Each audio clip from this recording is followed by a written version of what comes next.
Argentina একটা দল খেলে তো জিতবে 3 গোলে মিনিমাম। ওয়ার্ল্ড কাপে যারা খেলতে আসছে তারা কেউ দুর্বল দল না। বাংলাদেশকে আমরা দেখতে চাই এই বিশ্বকাপে। আসলেই সত্যি কথা, এটা প্ল্যান থাকলে সবই সম্ভব।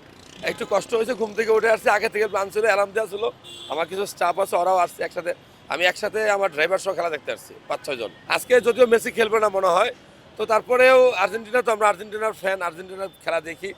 আর্জেন্টিনা একটা দল খেলে তো জিতবে 3 গোলে মিনিমাম। যখন থেকে মেডিকেলে পড়ি, আমি 2000 সালে মেডিকেলে ভর্তি হয়েছি, তখন থেকেই মূলত আমি খেলা দেখি ভালোভাবে আর কি। এর আগে পড়াশোনা করছি, এর আগে আমি খেলা তো দেখতাম না, তখন গ্রামে থাকতাম, পড়াশোনা করতাম। খেলা তো খেলাই, এখানে ওয়ার্ল্ড কাপে যারা খেলতে আসছে তারা কেউ দুর্বল দল না। আজকে জর্ডানের সাথে বাংলাদেশ খেলে কত গোল খেতে পারে বলুন তো?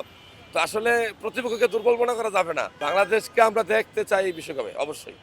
এক সময় একটা প্রজন্ম খেলবে, কারণ এখন অনেক ডেভেলপড হয়েছে।